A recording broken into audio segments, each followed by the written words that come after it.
Welcome back to the Power by Ground podcast. I am Kevin Winkle, and I am joined today by the founder of Power by Ground, David Korniyenko. David, thanks for joining us today. Hey, yeah, it's always a pleasure, Kevin.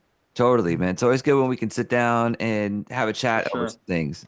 So we've got a couple topics that we were going to talk about today, and we're going to talk about some of the different issues coming up in the market right now in 2025. We're going to talk about how it's shifting and where some of the new opportunities are coming up. And there's also a real gap in between what most of us brokers know about the industry and about what's happening and where it's going. And a big part of that is the new construction arena as a whole. So we're going to dig into that here real quick. And David, before we get too far into it, is there anything in specific that you want to make sure that we touch on today? Well, I think entrepreneurship, Kevin, and as you know, is always a shifting aspect. And everybody I talk to, I keep saying that, right now it's almost going back to the drawing board every 6 to 12 months. You can't just like rely, hey, during COVID, we had such a great market, right? Or, rates were down and we're doing so much business volume. You really have to go back to the drawing board almost, I would say, 2 times a year right now as a company, whether you're as a team or as a solo broker, and really uh, figure out, hey, here's what's at play, but I feel like this is what's shifting and so forth. I mean, we're every single day the stock market's reacting right now, and I think we need to be on top of things and understand our clients are going to be reacting to all of this. People are going to be reacting. Doesn't mean that the market stops. It means like there is a reaction and we have to have a pulse on it. That's it. We just have to be there where our clients are at. 1,000%. I heard this quote once. They said, the only thing that changes is the changes. The change is a constant. It's always moving and it's always shifting. And there's a really great book by Gary Keller that some of us have read called Shift. Hmm. Talks about, Hmm. kind of how to survive in a shifting market. The reality is markets are always shifting, sometimes slightly more Hmm. prosperous, sometimes slightly less. However, there's always changes no matter what. So these are kind of things that we need to know about as brokers and need to be able to face head on. And right now, yeah, there's huge changes, right? Everyone's talking about tariffs, how that's going to affect Hmm. the building Hmm. industry, especially. Some people are afraid that it's going to drive costs way up. Other people are kind of excited because more manufacturing is going to be forced here within the country, and we won't be farming as much out. So there's a lot around that. What have you kind of heard around that? Have you seen any early impacts within the building industry? No, I don't think I think everything's still really at pause, but I think everybody's definitely understanding that we're definitely going to wake up to a different world in 6 to 12 months in the sense of stuff will, definitely cost more, pricings will change, adjustments will have to be made. Hmm. And, once the adjustments are all made and everybody can calculate everything that has to do with the adjustments, I think, everybody will kind of settle down. But right now, yeah, there's a lot of, I guess there's more talk than action right now, right? And Yeah. so it's really hard to put a finger on how things will really do change. But I agree with you on the book shift. I really like that book. And I think a lot of people, one of the things he says is a lot of people are chasing the market rather just joining the market. And that's kind of been a huge thing about, our training. It's just like you got to be as real as you can be, right? Otherwise, we're just chasing the market and you're either behind or you're too far ahead, right? Like you really have to, it's like surfers, right? Like when you watch them on that wave, they're on that wave if they got it balanced. Otherwise, too slow doesn't get you anywhere, too fast, just gets you in trouble. So I think I think that's kind of where the shift book is always trying to tell, like brokers, you have to have a pulse on the market. You have to like, and you have to keep relaying that to our homeowners. So yeah, we are definitely in a shifting market again in 2025. As of transactions and volumes, which is interesting, they say nationally will probably just be the same as 2025, meaning the people who are making decisions to move or people who are making decisions to buy, you know, that volume of people is going to kind of percentage wise be the same, but the transactions itself will change for sure. Yeah, I mean, life is what moves real estate. Mm-hmm. Mm-hmm. Birth, death, marriage, divorce, anything that relocation, jobs, all that. And the market kind of responds. And today, the market at the moment is a little bit different. That goes without saying. And we can really see some of those huge differences based on our stats and numbers. And we look at historically what's the normal amount of homes that are built that are new construction and how much of the market share new construction has historically has been a fairly small percentage, though, we just didn't build fast enough. But in these last couple of years, and as the need for housing is way increased and we still can't build Mm-hmm. fast enough, the new construction sales have gone through the roof. Now, Mm-hmm. it's been seen nationwide, but especially here in Southwest Washington. And why do you think that is? I think every market has to really learn, what's happening in their market, right? So we do a lot of studies for Southwest Washington because this is home for us. But like whether you're in California, whether you're in Oregon, whether you're in Boise, Idaho, you have to have a pulse, right? Like what's been happening in the last 10 years with your market, but new home growth has always been a huge propeller, whether it's 5% of the market share or 25% or 35, where it's at in Southwest Washington. But I believe like there's different seasons for every market, but growth always takes place. So anytime I go to California, I see golf courses turned into apartments, right? And I see, inner city developments in Seattle happening. I mean, I talked to one of our funder guys in Seattle, and he's like, yeah, guys are still building through stuff and so forth. So like it's constantly, happening. It's not like it just stops. But it is a huge sector of every market in the aspect of going forward. So when we talk like shift, right, and going forward, new homes is the sector that keeps going forward on all retrospects, in every single market. And that's pretty incredible. I mean, I know there's some markets that are struggling a little bit here and there. They were overinflated. There's always a response and reaction. But the biggest thing that's being addressed, and the BIA is having to address it, the government's slow, but they're going to have to address it too, is we make families quicker than we make houses. Mm-hmm. It- Mm-hmm. So there's more and more and more building that has to happen just for survival purposes alone, Absolutely. not just for, fun or for enterprise, but we actually need it for the people that are here. And so that kind of causes some shifts. So people are starting to look at some different things. Now for everyone watching, if you don't know, David has put together this entire curriculum on Powered by Ground. There's a bunch of stuff on YouTube where you can go and educate yourself about new construction and about how to operate in that world to make sure you get tapped in with us in any way possible. We're just really here to share knowledge and help to strengthen our community. And David, you're right on the forefront of it. What are some of these changes that you're seeing, like the trends that the way builders are responding, multi-primary, multi-gen, Mm-hmm. ADUs? Like what's Mm-hmm. the new trends? Where is this opportunity and wealth going to get built?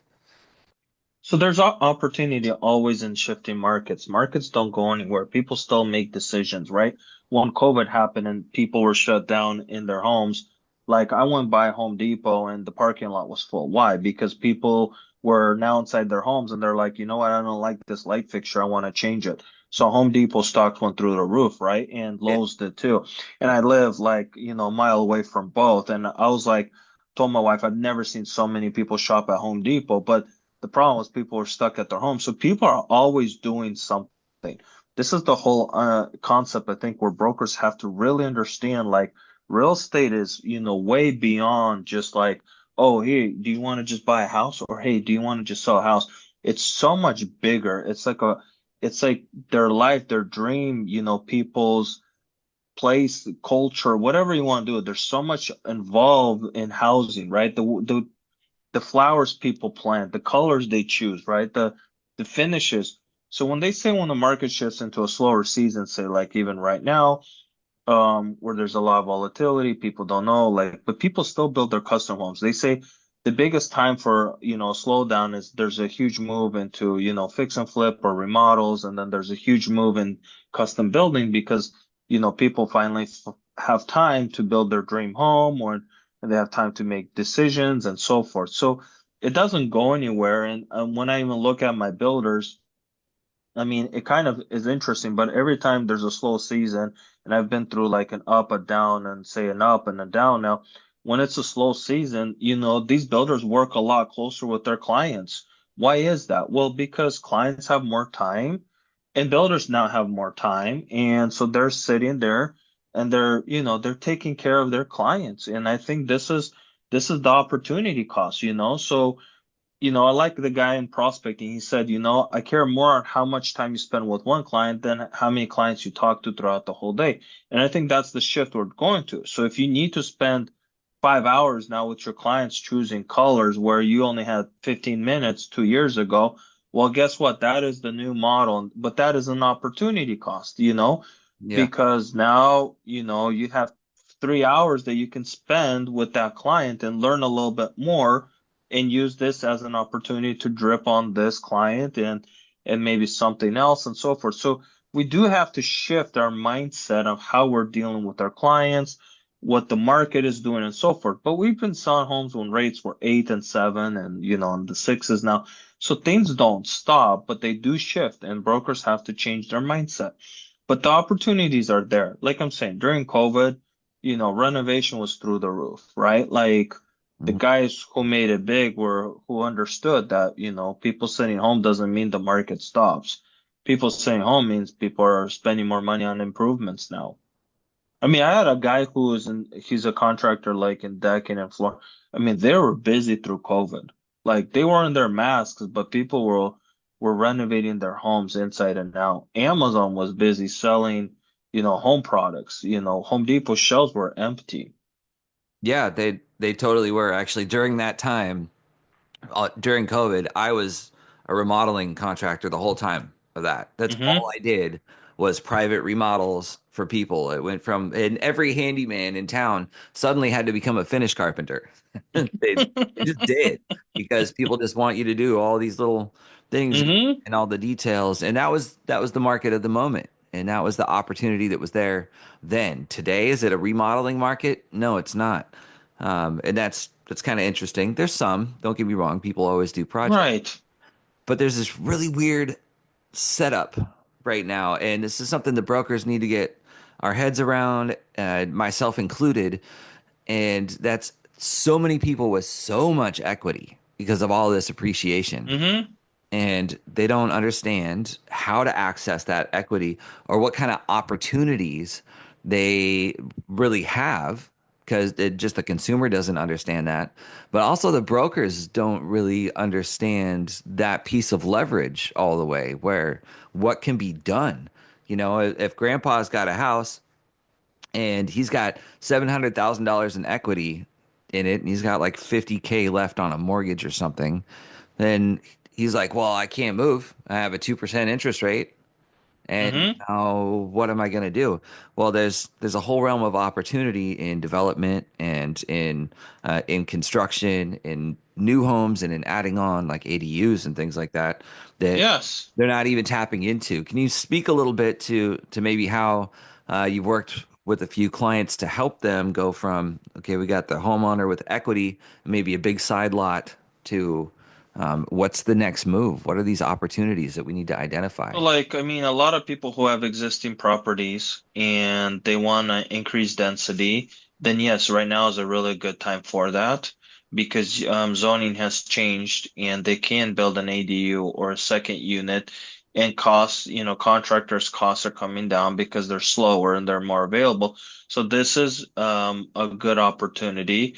to kind of build your margins into, the expansion of building an ADU, whether you take it to market or whether you keep it as a rental. But this is a good opportunity to look at what you have and see whether you want to keep it. But right now, yes, definitely where the market's going or where it's softening, there's opportunity in improving whatever you have. And it's a good time to do that. And if you have a little capital, improving your existing home is a very good thing. If you're a buyer in the market, I know we're teeter-tottering between is it a buyer's market or a seller's market. In the book shift, it says anything that's 6 months, of inventory or more, it turns into a buyer market. So I think there are pockets like C locations and C homes and stuff like that that are becoming, a buyer's market.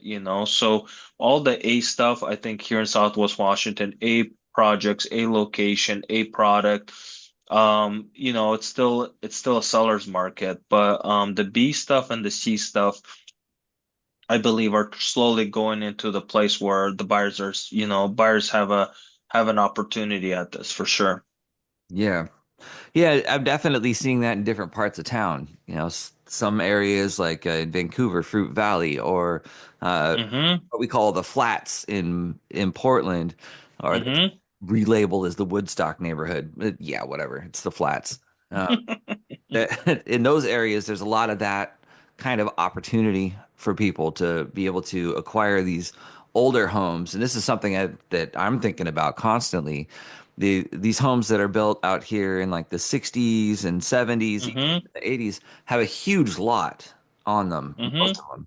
And honestly, since houses are only supposed to last about 40 years unless you replace everything on them, they have a life expectancy. Mm-hmm. A lot of these houses are kind of bulldozer bait at this point. Like you could just go knock them down and build higher density. And I think that's one of the biggest opportunities is for anyone who's willing and in a position to acquire these smaller, older, kind of rundown properties and either remove Mm-hmm. the house or gut it and redo the house and then build like a threeplex out the back of that. Are you seeing more builders do those kind of projects, or are The they? inner city builders, yes, definitely. I mean, they're understanding zoning. They understand where, the city is going, and within the realms of that zoning, they're definitely talking to homeowners. And I think when things slow down, this is where an opportunity comes to carry contracts and all of this comes into play. Like I mentioned, things don't stop, things just change of how they're being played out. And this is where a stronger collaboration actually between brokers, builders, developers, investors has to take place. So when there's a run on the market, I call it a run. When there's a lot of people running away, you should run towards the market because this is where, people are left behind not knowing what to do. So investors don't want to be developers and developers don't want to be builders and brokers don't want to be builders. So like everybody just has to stay in their lane, but everybody has to start crossing each other's path a lot more and overlapping because they do truly need help from each other to move forward. It's totally true. And you're completely right. There's not much out there. There's a couple like investor groups that'll meet up Mm-hmm. here and there, but there's Mm-hmm. not much that's exactly like a hub of a point of contact where Mm-hmm. just can go, hey, I'm putting down my money. What are we doing? And builders Correct. are at the same place going, well, this is what we can build for that. And Mm-hmm. developers are like, okay, well, here's the steps that we got to get through. And almost none of them know what the other one's thinking at any time. No. There Yes. there's a big gap, especially in knowledge for homeowners, maybe who have like an extra acre or so and want to do Mm-hmm. something with it. They don't understand what it takes to get through the development process, to get it through the civil engineer, to get it through like any kind of shifts like that. They just think, oh, pay $1,000 or two and then just get a property line drawn, and it's just like not the case. They don't understand environmental impact. They don't understand all these Mm-hmm. studies that have to be done in order to verify that that property can actually um, have something done to it. Some places you just Yeah, and not only, and you have to have a pulse, like, right? Like the builder needs to understand, like, hey, brokers, help us out here, right? Like and brokers need to be like, okay, like if we do more marketing, if we do more this and do this, how is it going to help increase sales for the builder? The builder has to go to the developer and say like, hey, I can't do this and this and this. So like I'm just saying like, the conversation has to start opening up because there's a lot of things, that are happening at different stages now. And because we're in a shift, everybody, like, okay, so, some builders are not performing, so developers are left with land. What do you do with this? And so forth. Like, it's better to be transparent than just leaving people in the middle of nowhere. Like, it's better to talk things through than just, isolating and running from the market. There's no point to run. Like, you just have to face reality and just tell sellers. Like, I had a broker come to me and is just like, oh, one of my friends, they listed with one broker and then second and a third broker. And like a year and a half later, they still haven't sold their house. I was like, yeah, because nobody wants to be real, right? Like the shifts happen. They got to reduce price. They got to be real. The buyers are still out there. Buyers are still okay with, 6 and 7% rate. And they're still, but you got to just be real. Like, if a home down the street, sold and your home is still not selling, you really have to figure out, what it's three things, right? Price, product, and marketing that gets a home moved. So it's one of the three things that needs to get constantly addressed to your seller. Yeah. And there's big changes with that too, because there was once upon a time buyers were looking for a deal. They wanted to come in and they wanted to do a Mm-hmm. work. They wanted to have the opportunity to increase the value of their property. And Mm-hmm. we saw that a lot more with lower interest rates. And now people are like, no, it needs to be like Mm-hmm. love perfect. I don't want to do Mm-hmm. anything. They don't want to lift a single finger. And so some of the homeowners don't understand that because when they bought their house, they wanted to come in and do some stuff. So they think, oh, we'll put it up here, and someone will see value in it, and they'll give us our price for what we think it's Mm-hmm. worth. But Mm-hmm. you got to knock it way down if they need to do work because it's just not the climate. Folks just aren't in. Correct. We have seen FHA has come with that new loan program for first time home buyers to be able to wrap in all the renovations into an older property as well as like the first, I think it's like 12 months of carrying costs in order to get all the work done on these properties because they're trying to rejuvenate. And I think that that's really funny but poorly timed because the interest rate is through the roof. Those carrying Mm-hmm. costs will turn your $500,000 house into a $600,000 house Mm-hmm. just on the principal alone, let alone the interest that you Mm-hmm. put on it. And so it's not really working out. Do you see any changes in the type of product that the builders are bringing to the table to kind of combat that a little bit? I think the builders, if they're taking product to the market, they better really know the buyer pool. They better have a really strong pulse on the buyer pool because buyers have more time to shop now. So they're moving from one property to another to a third, and then they're going to do a full cycle back, and they're not making decisions. I mean, a Hmm. lot of our brokers, who are running a lot of our opens or conversations, they have to go to the buyer 5, 6 times, before a buyer even considers writing an offer. And Hmm. that's where like everything has shifted. Like brokers were used to like talking to a buyer 5 times and I mean one time and write an offer, but now you gotta be patient and talk to them 10 times before they choose to write an offer. And I think this is where everything, I just say everybody has to start to become a lot more patient with each other because, everything is going to take a lot more time to, come to fruition and absorption and everything. So that's kind of the shift I think that's really taking place is everybody's going to take more of their time. And that's why I say, you want to have a location, a product, a everything because buyers understand, okay, if I don't buy this right now, even in this, circumstance of a market, the chances is this home might never be up for sale again. Yeah. That's really like your A product. The B's and the C's is going to be really heavily price driven. Absolutely. So when you have B and C product, it's going to be price driven. Mm-hmm. Yeah. And as you see, there's changes and there's this big division, I think, going on. There's so many more bigger luxury homes being built, and then what used to be called affordable, which would be like, the 1,500 square foot, three bed, one and a half Hmm. single family is kind of getting pushed up there because everyone and their mother wants the luxury finishes and Hmm. to getting Hmm. out of affordability. Have you seen any of these builders focusing on affordability, or is anybody answering that call? I think the affordability will kind of take shape with the zoning changes that they're bringing in. So I think that's going to really contribute. This county and the city, they can't really control pricings, but they can control zonings, and that creates availability of per door. And I think that's where, the more volume you have, the more affordable something can become. The less of something you have, right, the more it goes in price. Just simple, concepts um in marketing in that retrospect. Sure.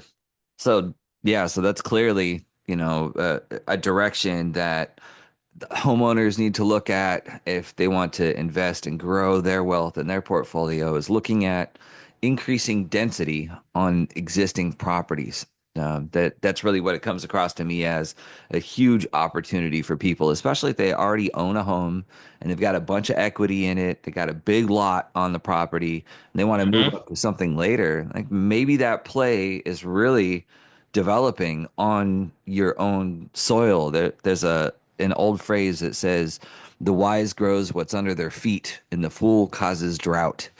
So when you have that opportunity, like so many people, I think like 40% of homes don't have a mortgage right now. That's Hmm. huge. That's a massive. And no, and that's why I keep saying like people. In last recession, there's a couple brokers. They said like they would never take an overpriced listing, and the guy was still killing it. Like because there's still people with a lot of equity, just like you mentioned in this podcast. Like there's still a lot of people with a lot of equity. So if you really like laser focus, I think the biggest thing is like what are you focusing on? What is your focus? And if you can't tell me what you're focusing on in the next 6 to 12 months, then how are you of any service to your clients, right? So Yeah. if I have brokers who are focusing on open houses, like those who just try it, it doesn't go anywhere. But those who are focusing on that, they do so much better. If I have a guy who's focusing on door knocking, he goes so much farther. If a guy have who's just trying door knocking, it doesn't go so far. So like you really have to like put your focus. If you're focusing on helping distressed clients, then if you're not, focusing on that, then yeah, it'll never come cross paths with you. So I think there's plenty of business out there, with homeowners who, have equity and can, do a good price adjustment even in today's market to move that product. But is that really your focus of business to help those kind of sellers or those kind of buyers? Mm, totally true. Totally true. So Um, like I don't work with buyers, I mostly work with sellers. Because you can't just service everyone. But all my buyer business I hand off to, other buyer brokers who do a phenomenal job because that is their focus. They do really good working with buyers. I do good working with sellers. So everybody has to really, I've tried to pivot and say, man, I want to work with, buyers. And then the more I do it, the more I'm like, dude, like you're not in your lane, get out. Like you're just creating an issue for your own self. So like, what is your chief aim? What is your focus? And just, work that focus and, resharpen your focus, readjust your focus, and I guess take something and take it to a level 10 instead of trying to do everything at a level 1. yeah, 1,000%. I mean, that's really it. If you spread too thin, you're just not gonna get anywhere Yeah. for sure. Yeah. And there's so much change and there's so much shift. There's change on the state level. There's change, Mm-hmm. as far as the laws go. There's so Mm-hmm. much change in the attitude of the consumer. Like Mm-hmm. 20 years ago, people would answer their phone. Now, if you call someone, the first thought through their head is, how dare you call first? Okay, but it's true. We're thinking Mm-hmm. about things differently. We're looking at things differently. And I've seen this perspective amongst the buyers that I've worked with. They want to see a different way to make this money thing Mm-hmm. work, especially with the affordability going way up. And I think some of the big opportunities that are opening up is in co-buying situations or with small syndications, not like a full commercial syndication, but Mm-hmm. almost like the new home sales division at Keller Mm-hmm. Williams, um, where a group of people kind of come together and throw in into some form of investment vehicle and make it move forward. We've seen how much Absolutely. with cryptocurrency, people are so interested in the idea of decentralizing the the money and the currency. Well, that same kind of theory, that same kind of system can be applied to private investing groups where everyone Mm-hmm. comes in, throws in a little bit, and instead of, the bank holding all the power, now actually this consortium holds that power. And that can be as little as like buying a house with your three college buddies and living in it together, or a group of siblings throwing in to build an eightplex or a fourplex. So there's a lot of opportunity in that for people um, to kind of get connected and Start to get creative, yes. yeah, Kicking their creativity and start figuring out, and it's crazy, but that's what you really see, market shifts push people to start living in creative ways or creative spending or whatever that outcome is. But you start to see how people really do adjust, and that is, I guess, the supernatural answer that humans are able to adjust and adapt to almost anything. And yeah, that's why the markets still exist. That's why the markets, can never crash. That's why the markets will always flow because human beings are able to adjust almost to anything. yeah. Yes, we can. We are resilient. We'll stick through it. We'll survive some dumb stuff. And I know it's really crazy, but just like this whole tariff stuff, will we figure it out? Yeah, eventually, somehow everybody will figure it out, somehow, I don't know. It's kind of a very kind of like a mysterious aspect to, I guess, us, but somehow we all figure it out, right? it's true. Not to go back to that and rabbit trail, but No, I don't want to rabbit trail there. it's Yes. kind of interesting in watching what's going on because we're in the real estate market. So we see the stock Mm-hmm. market, we see the crypto market, we see kind of everything that's going on. There were these big moves made, and the stock market at the moment is just hemorrhaging. It's going crazy. Mm-hmm. It's losing literally trillions at the moment as we speak. Mm-hmm. As it does in recessions, and this is what the sixth one since 1980. We've had a lot Mm-hmm. of recessions, um, Mm-hmm. and they all kind of show up a little bit different. But this one's kind of interesting because our country and our national debt, we have to refinance a huge portion of this. Something like 9 or 10 trillion has to be Mm-hmm. refinanced in 2025 on a governmental level. And yeah, we're sitting at these high interest rates right now. So there's some people that believe, and I kind of tend to go along with them, that move to pull down the stock market, and it's been all over the headlines, and it's been announced that they're going to do that, was going to push investors over toward the bonds market. And that we all, those of us who know our finance and real estate, we know that our interest rates are heavily dependent on the bonds market. So Correct. bonds market's doing well, those interest rates come way down. So that was Mm-hmm. kind of the expressed purpose for creating the shift in the stock market, but that's not how people have responded. So that interest rate, we were hoping we'd be back in the fives by now, and we'd be off to the Mm-hmm. it jumped by almost a full point the other day, and then kind of back again. It's been volatile. It's been really Mm-hmm. crazy. So now we're seeing people thinking about, okay, well, how do we use our equity and use our what we built up over time in a different way than we have in the past. Mm-hmm. Stock market's not doing it, bonds market's not doing it, interest rates aren't giving us the love. I mean, they're basically handing out free money. Anything that was below 4% beats beats inflation. And Mm-hmm. so it's money that makes its own money. It's thriving money, and we're not there now. So there's a whole bunch of opportunity coming down the pike, and we're not entirely sure what it looks like. But this increased density, a lot of urban growth boundaries have been expanding, like Mm-hmm. all over the metropolitan Mm-hmm. that are doing Mm-hmm. well. And we've seen it in Southwest Washington. We've seen it in Mm-hmm. Northwest Oregon, as that's the area that we're in. But we're seeing it everywhere. Uh, Yeah. it's really happening because we keep making more people than houses. Yes, And so there's a huge opportunity to be had there, but it looks a little bit different. It's shifted.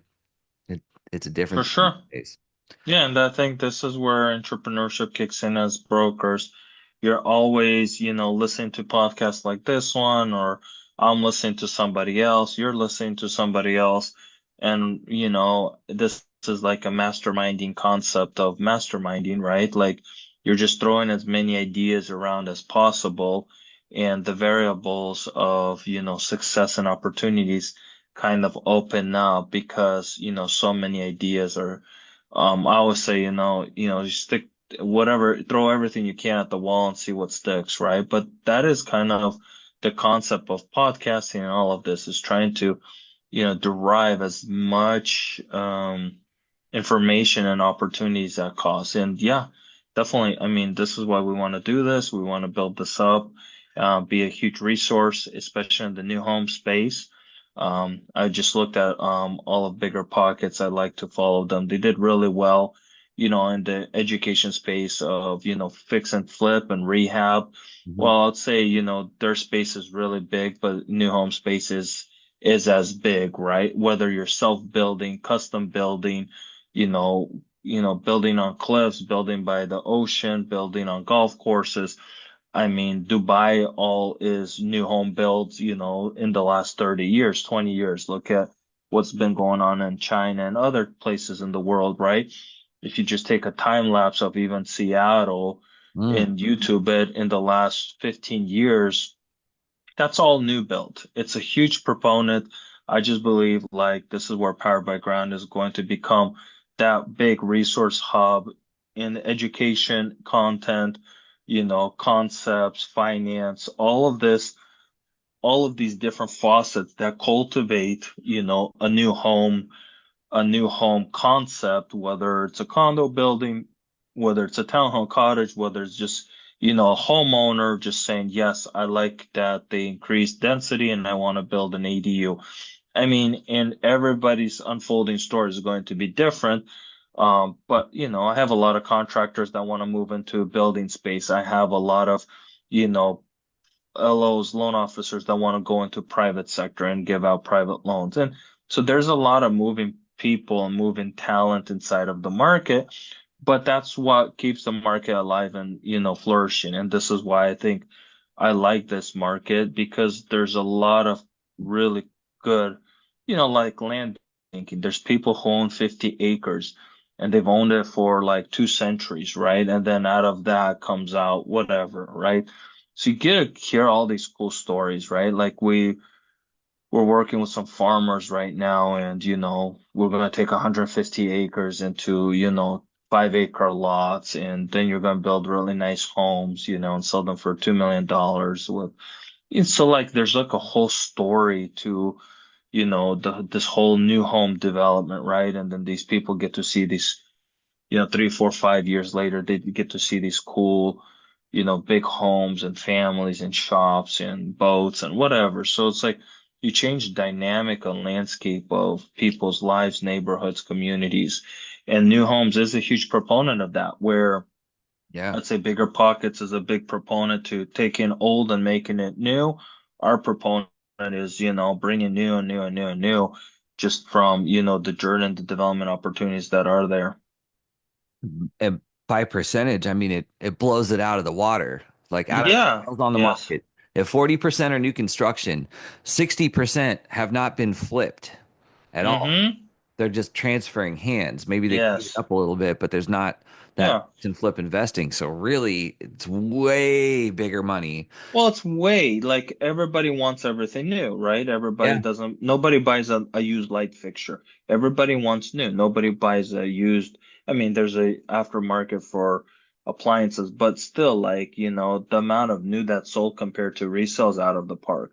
I don't see people dealing with, old light fixtures or old plumbing fixtures or old flooring, right? Yes, they're secondary stores, but Home Depot and Lowe's and Floor Decor and everybody, I beat them out the park, on new, everything. People want to refresh and they want to put new. So the concept of new, from new homes to new cottages to new paint, like the concept of new just blows it out of the water. Absolutely. Yeah, it really does. And with that and this new economy and the new money Mm-hmm. move Mm-hmm. and the new amount of information that's available that wasn't 15 years ago, Absolutely. it's just so much opportunity. And Retirement centers, right, that are built, they're all new, right? Like, I mean, you just go on and go on and go on, but there's so much new stuff that keeps rolling out. I mean, I just think we just have not made enough. Like I told you, like, I think like, Bigger Pockets, they're really good on the investing and on the fix and flip model. And I think this is kind of where we're pioneering is to really make new the dynamic of a huge complement to everybody's business. yeah, 1,000%. So for everybody who's listening right now, I want to say first off, thank you so much for sitting with us through all this. We hope that this Yeah, information it's really awesome always. has been valuable to you. Mm-hmm. And like I mentioned earlier in the podcast, David has created a whole bunch of curriculum to educate brokers, and this can be also for LOs, loan officers, mortgage folks, title people. Feel free to watch it, Mm-hmm. even homeowners and investors to understand how this sector of the industry works. There's just not enough education around it. Absolutely. Super happy to bring that education to you and help you get tapped in. One of the biggest goals of what's going on here and what David's working on is to bring this type of information and actually package this education in a way that we can bring it to other markets than just our own to help to equip brokers and equip Mm-hmm. local industries with all the information that we need to be able to help our clients. This is about coming from contribution. This is about building a better future for tomorrow Mm-hmm. and improving the land that we're in right now. And so we're super happy to get tapped in and connected with any and all of you. If you want to get in touch, there's a link right below this if you're watching it on YouTube. Otherwise, make sure you leave a comment or a 5-star review on your platform, wherever it is that you're listening from. It helps the channel massively. Absolutely. Thank you guys so much Yeah. for. Thank you, Kevin. And yeah, thank you everybody who's watching us. And yeah, our goal is to bring as many resources and talent and people to these podcasts that have done phenomenally well in the new home space. Yeah, David, if they want to get in touch with you, what's the best way for them to reach out? We'll have something here, or like you mentioned below, we'll drop our contact information. People can reach out to us. Absolutely. Totally. And don't think you're bothering us. Okay. No, A lot of never. reason people don't reach out is they're like, I don't want to bother you. If you said that, you're cliche, reach out. Just do it. Absolutely. Help you to get Give to us a where you're shot. trying to go. That's exactly what it is. All right. Well, thank you so much for tuning Thank in, you. everybody. I think we'll wrap it right there for the day. This is the Powered by Ground podcast, and we'll catch y'all in the next one.